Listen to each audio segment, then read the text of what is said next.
Penyakit filariasis limfatik atau lebih dikenali sebagai penyakit untut adalah jangkitan cacing jenis filaria yang mengganggu sistem limfa. Penyakit ini berjangkit melalui gigitan nyamuk. Cacing filaria yang berada dalam tubuh seseorang yang telah dijangkiti akan berpindah melalui gigitan nyamuk. Kemudian, apabila nyamuk ini menggigit orang lain, cacing filaria dalam perutnya akan berpindah ke dalam tubuh badan mereka. Kebanyakan kes LF tidak menunjukkan simptom. Akan tetapi, di antara komplikasi jangkitan ini termasuk limfedema, iaitu bengkak pada anggota badan, dan hydrocele, iaitu bengkak di bahagian skrotum. Komplikasi LF boleh menyebabkan kecacatan teruk dan kehilangan keupayaan kekal kepada individu yang terjejas. Terdapat ubat khusus untuk mengurangkan jumlah cacing dalam tubuh badan. Walau bagaimanapun, jika berlaku komplikasi seperti limfedema atau hydrocele, pembedahan atau penjagaan panjang mungkin diperlukan. Program penghapusan filariasis limfatik kebangsaan merupakan usaha Kementerian Kesihatan dalam menghentikan penularan penyakit dengan pelaksanaan Mass Drug Administration (MDA). Ini berdasarkan Saranan Pertubuhan Kesihatan Sedunia, lebih dikenali sebagai WHO.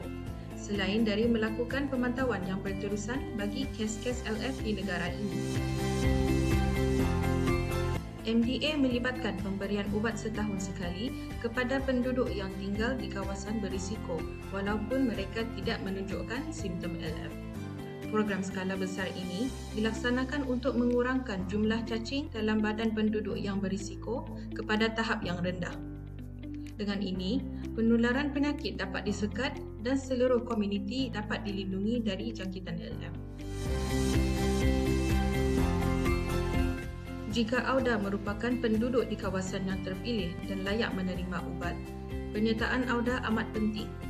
Program ini hanya akan berjaya jika sebahagian besar penduduk mengambil ubat yang diberikan. Dengan menyertai MDA, AUDA bukan sahaja melindungi diri sendiri, tetapi juga membantu melindungi keluarga dan seluruh komuniti dari penyakit LF. Hanya mereka yang tinggal di kawasan terpilih sahaja yang layak untuk menerima ubat-ubatan MDA.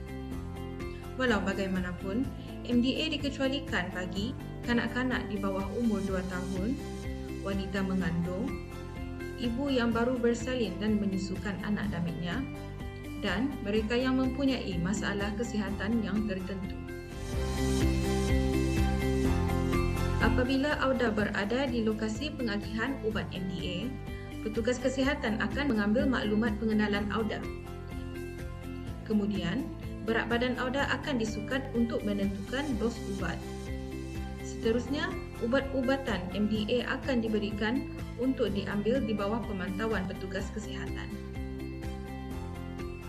Seluruh proses dianggarkan akan mengambil masa dalam 15 ke 20 minit untuk setiap orang. Program MDA ini akan bermula pada bulan Mei 2026. Kami menantikan penyertaan AUDA. Bersama-sama, kita boleh menghapuskan penyakit filariasis limfatik.